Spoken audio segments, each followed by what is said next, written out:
Good evening and welcome to Courts Today by Livelaw. This is your host Urvashi Chauhan bringing you the latest updates on the legal front. This is your go-to source for all things legal. Let us start. In a significant development, the Supreme Court today expressed reservations about its 2018 judgment in Asian Resurfacing of Road Agency Private Limited Director versus CBI. As per this judgment, interim orders of stay granted by high courts and other courts in civil and criminal cases will automatically expire after a period of 6 months unless the orders are specifically extended.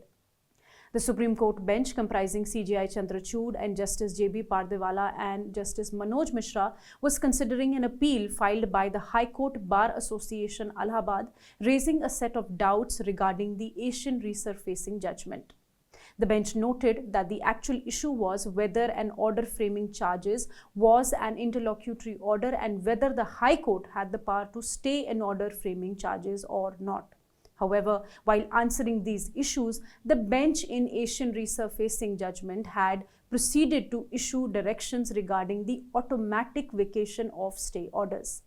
The bench was of the view that as per the judgment, a stay shall automatically stand vacated without the application of judicial mind to whether the stay should or should not be extended further, and this is liable to result in a miscarriage of justice. Accordingly, the bench referred the matter to a larger bench for reconsideration. Let me tell you, recently a bench comprising Justices B.R. Gawai and P.K. Mishra had orally observed that the judgment was creating difficulties. Also in 2019, the Supreme Court had clarified that the 6 months cap on interim stay orders would not be applicable to Supreme Court orders.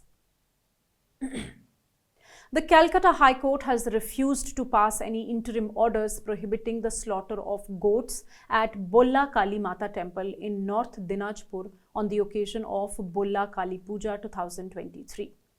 Earlier, a PIL was mentioned before a division bench of Chief Justice T.S. Sivangnanam and Justice Hirannamay Bhattacharya, challenging the wires of animal sacrifice in the name of God in West Bengal, and particularly seeking interim orders against the proposed slaughter of 10,000 goats at the Bolla Kali temple today.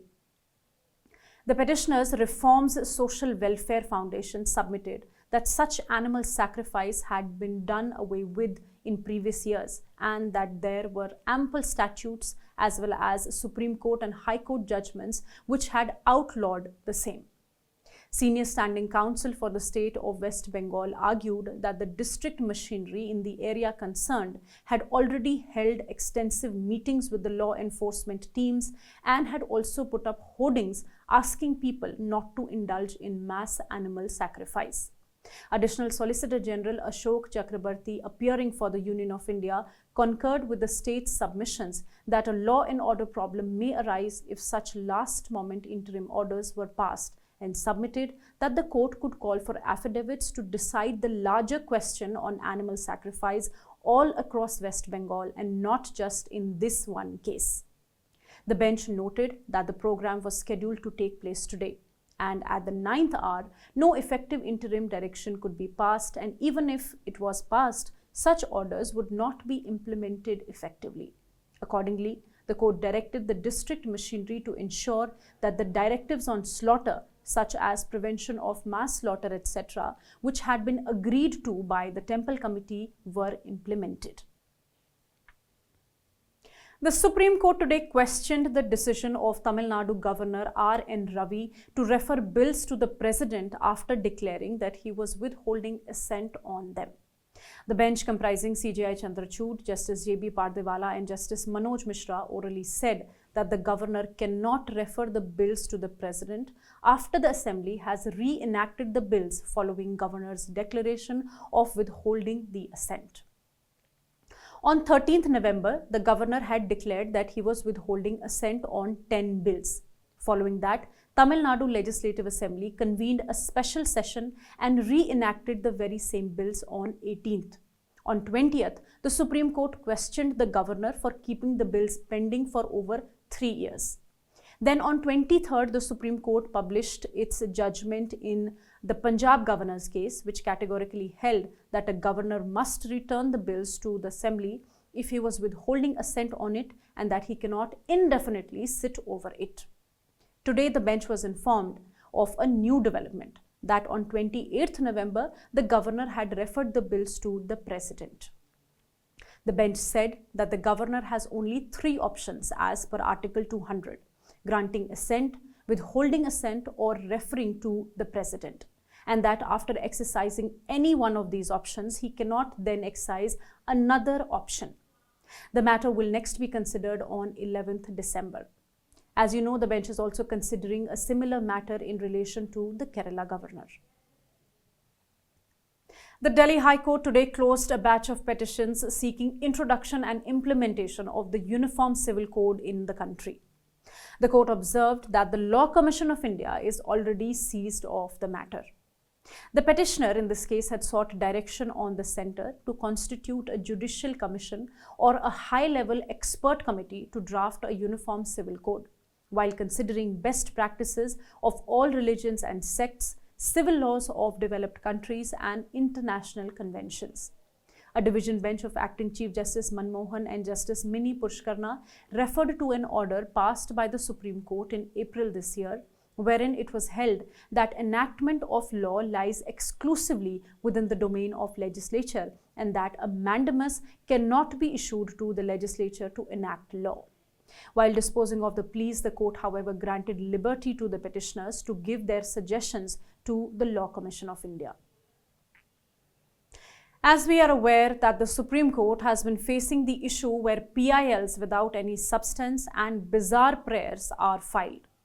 Many a times the Apex Court has also levied costs on the advocates for filing such PILs to prevent such practices. Recently, if you remember, the Supreme Court had pulled up the lawyers for filing a petition challenging constitutionality of Articles 20 and 22 of the Constitution.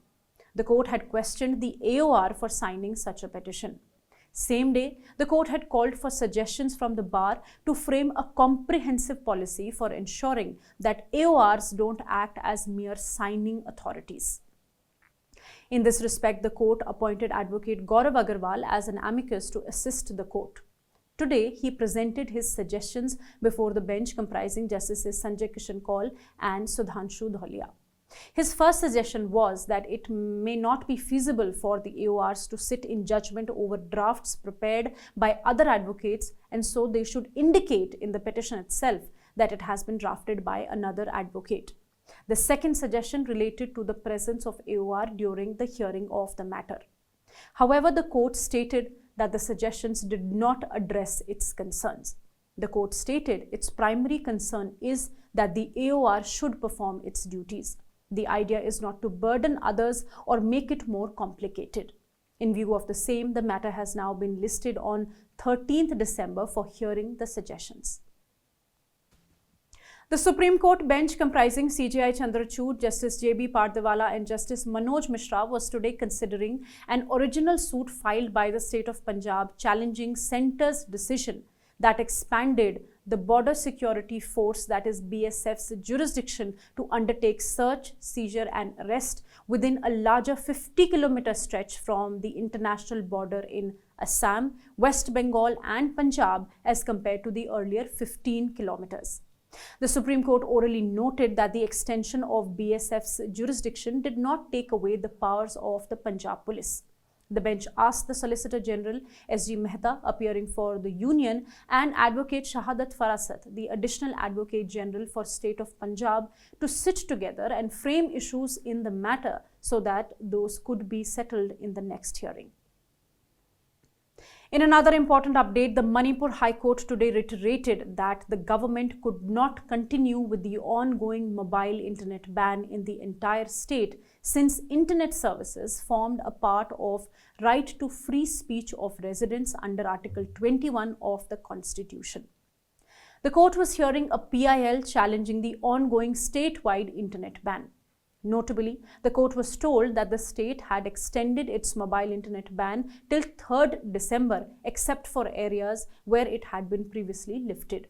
A division bench of Chief Justice Siddharth Mridul and Justice Golmai G. Kabui hauled up the state government for not entirely complying with earlier orders for the restoration of internet services in areas which had not been affected by the prevalent ethnic violence in the state. The bench further observed that while it was cognizant of the national security implications of restoring internet services, the rights of those living in other areas of the state would have to be considered as well. It opined that nobody could deny that internet services today are a part of freedom of speech with reasonable restrictions. And lastly, the Kerala High Court today issued notice in suo motu criminal contempt proceedings initiated by it against 29 lawyers who protested and allegedly hurled abusive language against a female chief judicial magistrate in Kottayam last week. The advocates of the Kottayam Bar Association had abstained from attending court proceedings to protest against the initiation of criminal proceedings against advocate Nawab MP. Based on a complaint by CJMV Sethu Mohan, the lawyer had been accused of allegedly forging identity card of a surety to obtain a bail bond. In response to this, protest marches were held against the CJM, with abusive language being hurled against the female judicial officer. Further, on receiving reports on the same from the CJM, the High Court initiated suo motu contempt proceedings. The court viewed the video clippings of the protests and the court hall of the CJM. Today, the division bench comprising Justice Anil K. Narendran and Justice G. Girish found that a prima facie case had been made out against the lawyers. It thus directed the matter to be posted for further consideration on 15th December and the respondents to appear in person before it. Thank you for watching. If you wish to know more details about the cases I mentioned here, you can visit our website at www.livelaw.in. Stay ahead with quick legal updates only on Livelaw. Do not forget to like, share and subscribe and support us. You can also support us by donating through the thanks button at the bottom of our videos or consider becoming a member at just 89 rupees per month.